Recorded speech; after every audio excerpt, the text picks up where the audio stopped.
저는요,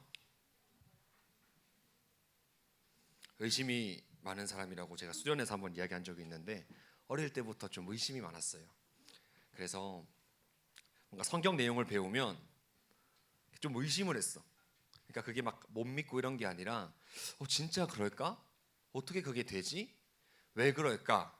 이런 의심, 좀 생각을 좀 많이 했어요. 그래서 지난번에 수련 때 잠깐 나눴던 제 에피소드가 뭐였냐면, 길 가다가 우리 그리스도인에게는 이 세상에는 우연히 되는 게 없고 다 하나님의 계획과 허락 속에서 이루어진다 라고 하는 걸 제가 들어서 어떻게 했냐면, 길 갔고 초등학교 때 엄마 손잡고 가다가, 엄마, 내가 지금 재채기를 하면 그것도 하나님의 계획 속에 있는 것일까? 하나님이 허락하신 걸까?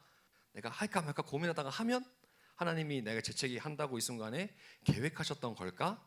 이런 얘기를 했던 적이 있어요. 또 의심이 뭐가 있었냐면, 저는 사실 좀 초등학교 때 가정 경제가 어려워지면서 어느 날 문득 좀 힘든 거예요.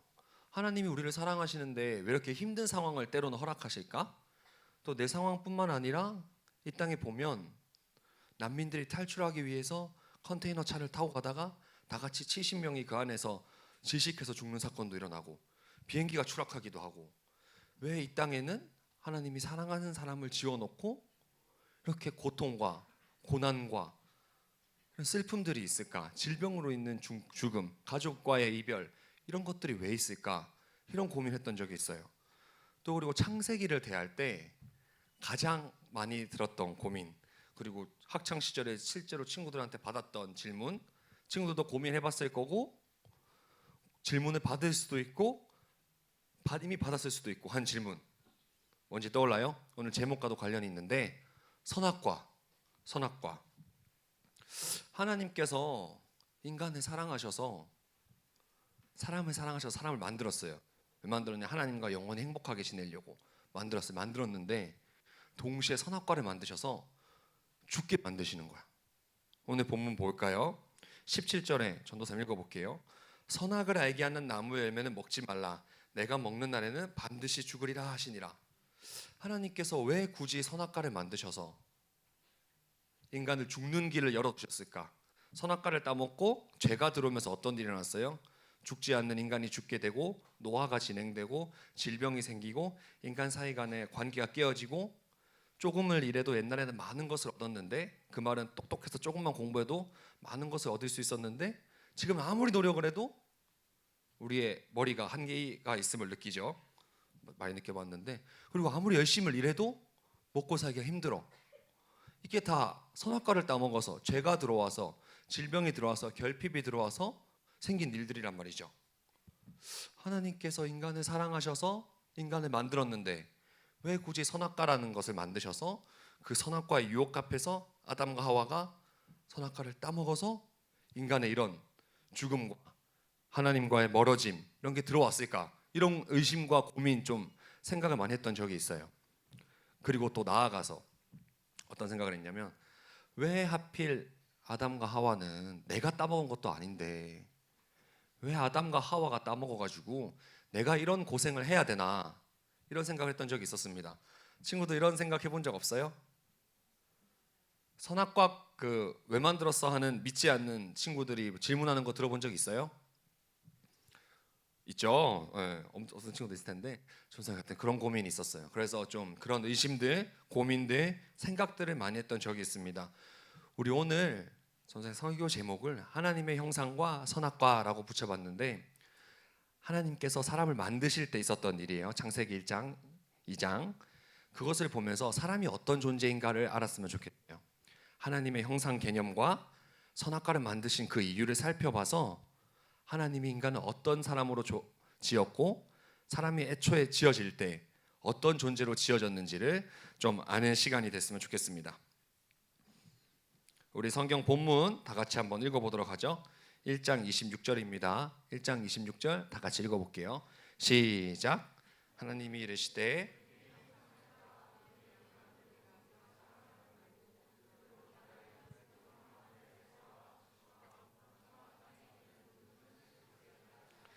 아멘. 하나님이 지으실 때 사람만 조금 특별하게 지으셨어요. 다 들어봤죠? 저기 보면 하나님의 형상을 따라, 우리의 형상을 따라라고 해요. 우리 하나님께서는 인간을 지으실 때 그냥 지으신 게 아니라 형상을 따라 지으셨어요. 이거는 인간만 특별하게 고유하게 가지고 있는 표현입니다. 하나님의 형상이 뭘까요? 하나님의 형상. 하나님은 영이시라 눈과 코와 입이 없다 그랬는데 하나님 형상을 따라 지은 게 뭘까? 우리 눈과 코, 입. 근데 눈, 코, 입은 동물도 있잖아. 이렇게 생각할 수 있죠. 하나님께서 만드신 것들을 다 통틀어서 뭐라 그러죠? 세 글자. 피조물. 예. 하나님이 애초에 존재하고요. 친구들 여기 머릿속에 이미지를 하나 그려봐요. 여기 하나님이라는 원이 하나 있어요. 그리고 하나님이 지으신 피조물이라는 원이 하나 있어요. 피조물 안에 인간이 들어갈까요? 안 들어갈까요? 들어가죠. 그런데 여기서 다른 피조물과 인간, 그러니까 피조물이라는 범주 안에 인간과 동물, 식물 다 들어가는데 다른 피조물과 유일하게 구분되는 하나의 선이 있어요. 피조물이라는 동그라미 안에 인간이 있고 사람이 있고 그 아래 다른 기타 피조물이라고 표현할게요. 기타 피조물과 구별해주는 선. 그 선이 뭐가 될까요? 그 선이 하나님의 형상이에요. 하나님의 형상대로 인간은 지음받았기 때문에 피조물에 속하지만 다른 피조물과 달라요. 오늘 본문을 한 번 더 읽어볼게요. 전도사님 읽어볼게요. 하나님이 이르시되 우리의 형상을 따라 우리의 모양대로 우리가 사람을 만들고 형상을 따라서 사람이 지어졌습니다. 우리 모두는 사람이죠. 여기 사람 다 사람이잖아요. 우리는 하나님의 형상을 따라 지음받았어요. 그리고 나아가서 그들로 바다의 물고기와 하늘의 새와 가축과 온 땅에 기는 모든 것을 다스리게 하자 하시고 하나님의 형상대로 지음받은 우리는 그냥 하나님께서 지어놓고 끝 이게 아니라 뭔가 계획을 주셨어. 뭔가 뜻을 주셨어요. 뭔가 해야 될 것을 주셨어요. 그게 뭐였죠? 바다의 물고기와 하늘의 새와 가축과 온 땅에 기는 모든 것을 다스리게 하자 하시고 하나님은 사람을 자신의 형상에 따라 지어 놓으시고 무언가를 해야 될 계획과 뜻을 주셨다는 거죠. 그래서 우리는 하나님 형상으로 지음받은 우리는 각자 보냄받은 자리에 있는데 하나님께서 그냥 거기 딱 뚝 던져 놓으신 게 아니라 무언가 해야 될 거, 계획과 뜻과 의도를 가지시고 친구들의 환경에 두셨어요. 2020년 대한민국에 살면서 북한에서 태어나지 않고 남한에 태어나서 이 입시 경쟁이 조금 있는 굉장히 있을 수도 있는 이런 나라에 살면서 거기에 태어나고 가정에 태어나고 공부할 수 있는 환경에 태어나고 공부뿐만 아니라 다른 뭐 춤이나 이런 것도 준비한 친구들 있죠. 우리가 그렇게 살아가는데 계획과 뜻이 없이 보냄받은 게 아니라 하나님께서 그 자리에 보내셨을 때 의도와 계획과 뜻을 가지고 계신다는 거예요. 우리 하나님의 형상대로 지음받은 것은 그런 의미를 가지고 있습니다. 하나님의 형상 개념을 성경 본문뿐만 아니라 고대 근동의 문화에서도 조금 우리가 이해할 수 있는 자료들이 있어요. 예전에 왕이 자신의 영역을 나타내고 싶었을 때 제가 서울에서 다스리는 왕이에요. 근데 부산까지 내 땅인 걸 나타내고 싶어. 어떻게 했을까요? 거기까지가 내 땅이야 라고 나타내고 싶어. 어떻게 했을까요? 비석 같은 걸 세웠죠. 고대 근동에서는 형상을 뜬 동상을 세웠어요. 동상. 그래서 그 당시에 형상이라고 하면 어떤 사람의 어떤 왕의 영역을 나타내는 거구나라는 상식이 있었어요. 우리가 하나님의 형상으로 지음받았다는 것은 우리가 머무는 그곳이 하나님이 다스리는 곳이라, 하나님이 내가 다스리는 곳이다라고 선포하고 그런 계획과 뜻을 가지고 있는 거예요. 그래서 친구들이 어떤 가정에 보냄받았죠. 친구들이 어떤 학교를 다니고 있죠. 대한민국에 보냄받았죠. 어떤 시대에 보냄받았죠. 거기에는 하나님께서 내가 너를 통해 여기가 내 땅임을, 내가 다스리는 곳임을 알리고 싶어 하시는 의도가 있어요. 하나님의 형상 개념 두 번째, 영역 범위는 나타냈어요. 그 형상을 세워서 여기가 내가 다스리는 곳이다 영역 범위 나타냈는데, 근데 직접적으로 그 다스릴 수는 없어. 형상을 통해서 다스릴 수는 없죠. 그래서 살아있는 형상들을 보냈어요. 살아있는 형상들, 즉 대리 통치자들을 세웠단 말이죠. 직접적으로 다스리기 위해서 그곳에. 제가 서울에 있지만 부산에까지 다 일일이 내가 하고 싶은 말을 다 전할 수 없으니 거기서 또 나를 내 뜻을 순종해서 다스릴 사람, 실질적으로 다스릴 사람을 보냈던 거예요. 우리 하나님의 형상의 두 번째 역할이 그거예요. 살아있는 대리통치자.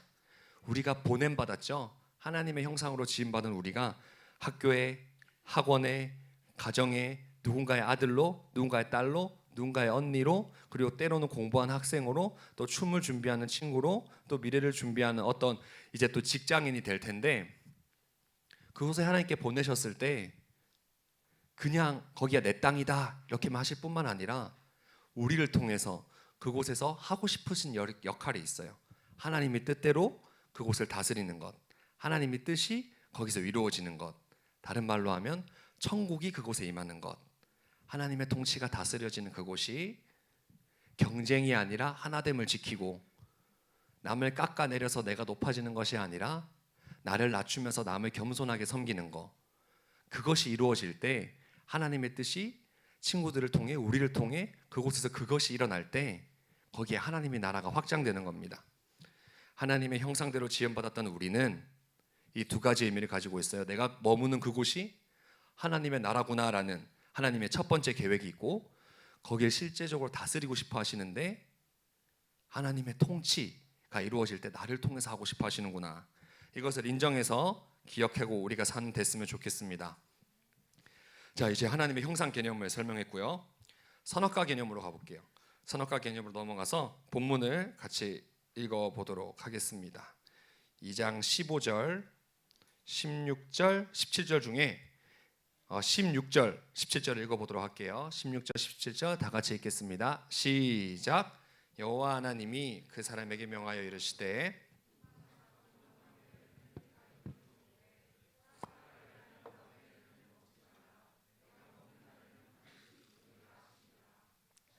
아멘. 여기 본문에 보면 16절에 보면 이렇게 되어 있어요. 그 사람에게 이르시되, 명하여 이르시되. 하나님 우리에게 늘 말씀하시는 분이신데 명하여 이르십니다.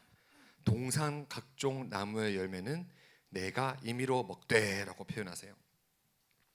이 비슷한 부분이 우리 앞에 읽었던 1장 29절인데요. 전사님이 읽어줄게요. 1장 29절. 성경 있는 친구는 함께 보도록 하고요. 하나님이 이르시되 또 우리에게 말씀하십니다. 내가 온 지면에 씨 맺는 모든 채소와 씨 가진 열매 맺는 모든 나무를 너희에게 주노니 너희의 먹을 거리가 되리라.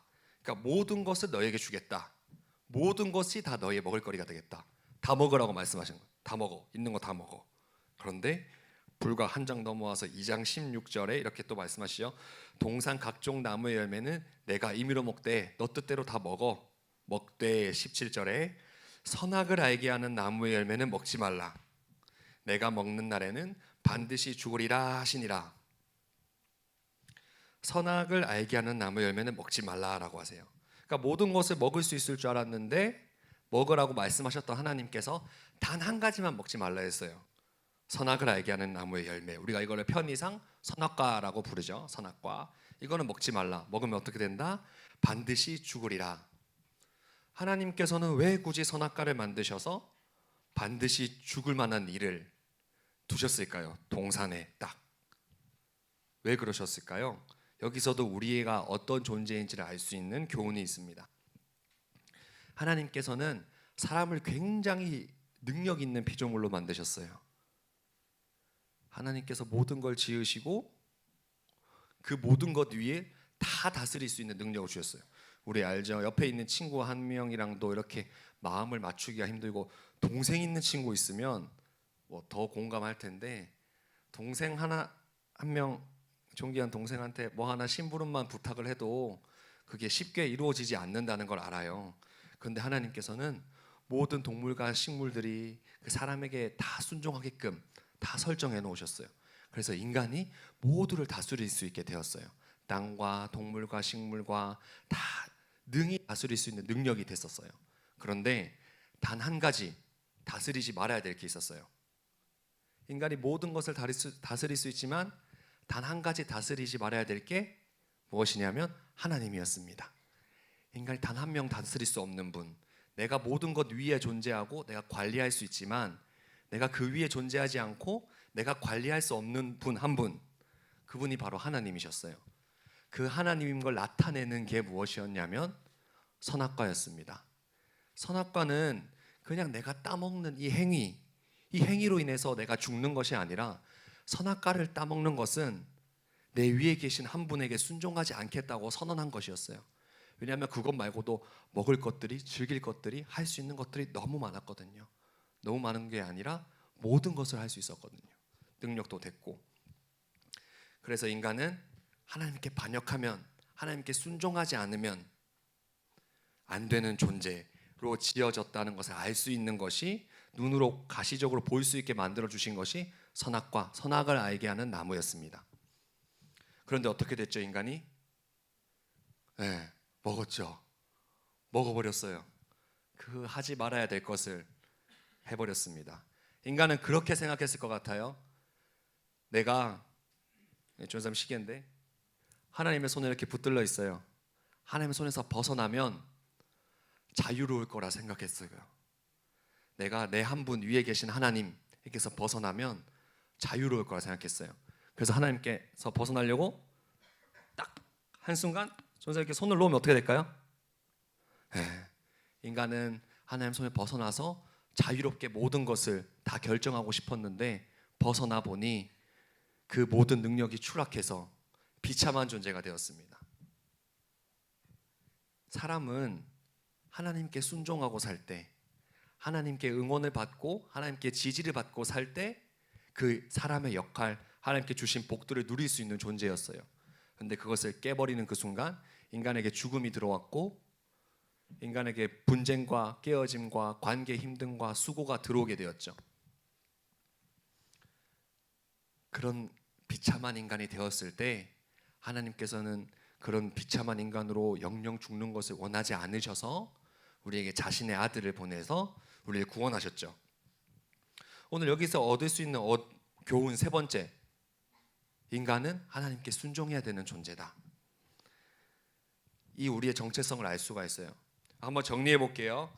첫 번째 정체성이 무엇이었냐면, 하나님의 형상대로 지음받은 우리는 우리가 가는 곳이 하나님의 천국, 하나님의 나라, 하나님의 다스리는 곳임을 드러내는 존재라는 거. 그리고 두 번째, 그 드러내는 존재일 때 그 방법이 하나님께서 우리를 통해서 그곳을 통치하시기 원하신다는 거. 그러면 세 번째, 선악과를 통해서 알 수 있는 거.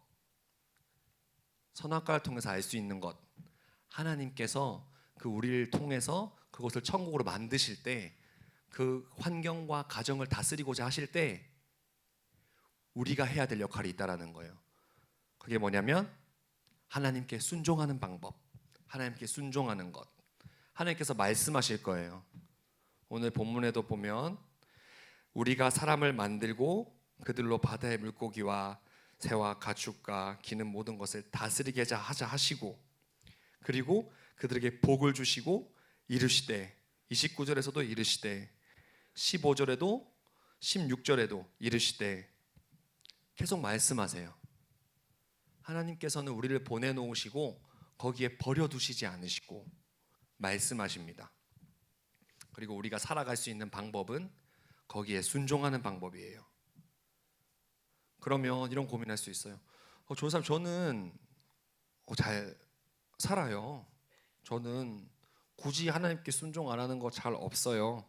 이렇게 생각할 수 있는데, 우리가 오늘 그 부분을 어떻게 하면 하나님께 더 잘 순종할 수 있을까, 할 수 있을까, 하나님께 순종하는 것이 무엇일까를 또 좀 고민해 봤으면 좋겠어요. 세상에는 여러 가지 목소리가 있어요. 하나님의 목소리와 분명 다른 목소리가 있어요. 예를 들어 친구와, 옆에 있는 친구와 뭔가를 할 때 내가 높아질 수 있는 방법이 두 가지가 있어요. 두 가지. 때론 이렇게 내가 저 친구를 조금 누르고 내가 저 친구의 흠잡는 것을 조금 언급을 하면 나는 높아질 수 있어. 나는 그렇지 않기 때문에. 나는 잘하고 친구가 못한 어떤 부분이 있어요. 그걸 내가 언급을 해. 그러면 나는 그렇지 않은 사람이 되면서 높아지는 방법이 있어요. 하지만 성경은 그런 자를 높다고 하지 않고, 하나님께서는 그런 자를 높이시지 않고 어떤 사람을 높이시냐? 그 친구의 허물을 덮어주는 사람. 예수님이 우리한테 하신 것처럼 그 친구의 연약함을 채워주는 사람. 예수님이 우리한테 하신 것처럼 그 친구의 부족함을 부족하지 않게 도와주는 사람. 예수님 우리에게 하신 것처럼 친구들 그런 리더십을 발휘했으면 좋겠습니다. 하나님께서 원하시는 사람, 하나님께서 들려주시는 목소리에 순종하는 사람. 전사님이 아주 얼마 전에, 그렇게 오래되지 않았어요. 1년 조금 전에까지 군대에 있었어요. 군대를 조금 오래 있었는데 군대에서 훈련을 엄청 많이 받을 때가 있었어요. 그때 어떤 일이 있었냐면 아침에 알려주지 않고 갑자기 기상나팔을 불어요. 그러면 아주 재빠르게 밖으로 뛰어나가야 되는데 밖으로 뛰어나갈 때 그냥 뛰어나가면 안 되잖아요. 전투복 다 입고 전투화까지 다 신어야 돼요. 그리고 군장까지 다 싸서 가야 돼요. 군장은 큰 가방을 말하는 건데 가방에 방독면도 들어가고요. 그리고 수통도 들어가고요. 그리고 침낭도 들어가고요. 뭐 반합이라고 해서 밥 먹는 것도 들어가고요.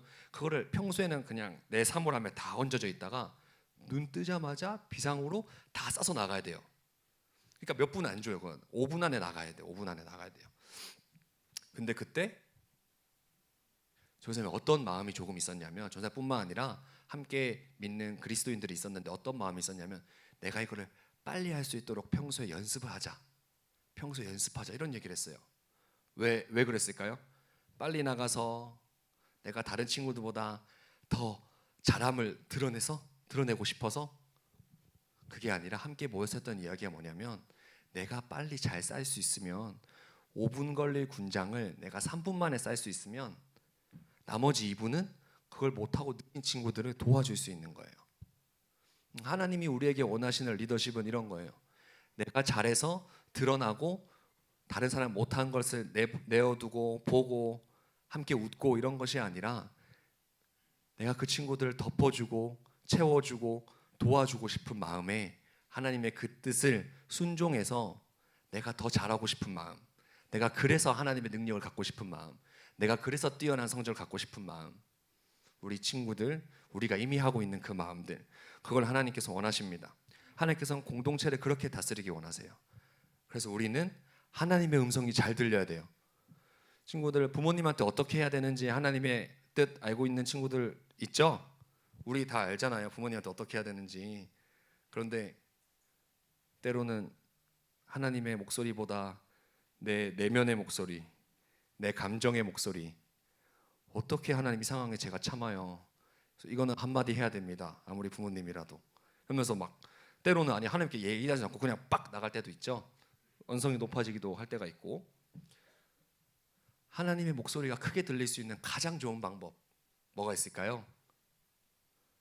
하나님의 목소리가 크게 들리는, 내가 길 가다가도 갑자기 문득문득 하나님의 목소리가 들리는 가장 좋은 방법, 하나님의 말씀을 가까이 하는 거예요.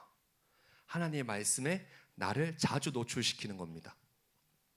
그런 친구들이 되어서 어느 환경, 어느 상황, 내가 길을 걸어가다가도, 내가 편의점에 들어가서 편의점에서 일하시는 분을 대할 때도, 아니면 길거리에 조금 힘든 가난한 자를 대할 때도, 부모님을 대할 때도, 심지어 공부를 너무 잘해서 부러워 보이는 친구를 대할 때도 내 내면의 감정이나 주위 환경의 감정 들리는 목소리가 아니라 하나님께서 어떻게 하라 하셨는지 그것을 고민해보고, 그것을 기억이 안 날 때는 성경을 뒤적거려서 찾아보는 그런 우리 친구들 제가 됐으면 좋겠습니다. 그래서 우리는 하나님의 말씀을 가까이 하는 그 삶을 살아야 돼요. 친구들의 공부하는 그 상황이 가장 많을 것 같은데, 너무나 감사하게 전도사님도 공부를 하고 있어요. 그래서 좀 공감되는 부분이 있을 거예요. 전도사님 대학원에서 공부를 하고 있는데, 공부라는 게 참 정말 좋고 감사하지만 아쉽다고 드는 생각 중에 하나가 결국 등수를 나눠야 된다는 거죠. 네. 내가 1등하면 누군가는 꼴등해야 되고, 내가 1등하려면 누군가는 2등을 해야 되는 이런 경쟁 시스템이 있는데, 그때 그 경쟁 시스템 속에서 우리 옆에 있는 누군가는 이렇게 할 거예요. 물어봐도 안 가르쳐 주거나, 아니면 내가 모르는 척으로 속이거나, 아니면 이상하게까지 가르쳐 주는 친구는 못 본 것 같은데 이상하게 가르쳐 주거나, 그렇게 할 수도 있을 것 같아요. 어쨌든 내가 1등인데 성적이 한 98점쯤 나와요. 옆에 있는 친구가 2등인데 97.5점 나와요. 근데 오늘 막 내 생각에 와 이번 시험에 내가 수업 잘 됐다 가는데 이거 문제 꼭 나온다 했던 게 있어. 근데 그 친구가 이 문제 어렵네 하면서 나한테 그 문제 물어봐요. 그러니까 그때 우리가 경쟁심에 불타오르고 그 친구를 밟아야 내가 잘 될 수 있다는 그런 생각, 그 사람을 눌러야 내가 이길 수 있고 내가 잘 나갈 수 있다는 그런 세상의 생각의 목소리에 내가 사로잡혀 있으면 친구한테 그 문제를 이거 이렇게 풀면 너무 쉬워, 빠른 시간 안에 잘 풀 수 있어, 알려주기 힘들겠죠? 그때 하나님이 우리에게 주시는 생각, 목소리가 더 크게 들렸으면 좋겠어요. 말씀을 가까이 하고 또 CCM이 도움되는 친구는 CCM도 듣고 기도도 하고 하면서 누구누구야 중건아, 너에게 도움을 요청하는 친구에게 가르쳐줘라. 너희의 미래는, 너희의 성적은, 너희의 행복은 너가 지금 풀고 있는 이 문제 하나에 달린 게 아니라 나의 계획과 뜻에 달려 있어. 내가 지식과 지혜의 근원이야. 내가 지혜의 하나님이고 지식의 하나님이야 라는 것을, 그 하나님 목소리를 듣고 인정해서 친구들한테 친절하게 가르쳐 줄 수 있었으면 좋겠어요. 하나님이 기뻐하시니까 설령 그 성적을 그 친구보다 더 잘 나오게 안 하실지라도 우리는 하나님께 순종해서 살아가고 있고 그곳이 천국이 되어가고 있고, 그럼 하나님께서 우리에게 붙들고 계시는 그 사람이라는 복, 사람이라는 존재로 태어난 복을 계속해서 지켜줄 줄 믿습니다. 하나님께서는 그런 천국의 삶을 살도록 하고 싶어요. 우리 친구들에게, 저에게. 우리가 그렇게 하나님께 순종하면서 우리의 삶의 모든 부분, 가정에서도 학교에서도 내 미래를 생각하는 내 두려운 마음 속에서도 하나님 목소리가 크게 들렸으면 좋겠습니다. 마지막으로 오늘 전체 내용을 정리하고 말씀 마치도록 할게요. 우리는 하나님의 형상을 따라 지음받은 자기 때문에 하나님의 영역을 나타내는 대표성을 가지고 있다는 거. 그리고 두 번째, 하나님께서 우리를 통해서 어떤 공동체나 보냄받은 곳에서 하나님의 방법대로 다스리기 원하신다는 거. 하나님의 방법대로 다스리기 원하신다는 것. 그 말은 우리에게 끊임없이 말씀하실 거예요. 하나님은 여기서도 계속 이르시되, 명하여 이르시되 나오는데 끊임없이 하나님께서 우리에게 말씀하실 거고, 그 말씀을 우리가 가장 잘 선명하게 들을 수 있는 방법은 말씀을 가까이 하는 거. 그래서 큐티 책도 자주 보고, 말씀 궁금한 것도 넘어가지 말고, 넘어가는 친구도 있는데 뭐 다 안 넘어갈 필요는 없지만 전사처럼 생각이 많고 고민이 되는 친구들은 딱 놓고 고민도 해보고 목사님, 전도사님께 들고 와서 물어보기도 하고 선생님과 친구들과 이야기해보기도 하고 그런 시간을 가졌으면 좋겠어요. 그리고 우리가 하나님 형상대로 지음받은 존재로서 세상을 살아가는 방법, 그게 무엇이냐면 세상의 목소리에 귀 기울이는 것 아니고 내 내면의 목소리에 순종하는 것 아니고 하나님의 말씀, 하나님의 목소리에 순종하면서 사는 것입니다. 그것이 우리 인간의, 우리 사람의, 우리의 위치예요. 하나님께서 우리를 통해서 복을 반드시 주실진데 그 복 주는 방법이 우리가 하나님께 순종하면서 누리면서 사는 것입니다. 그렇게 사는 우리 되길 소원합니다.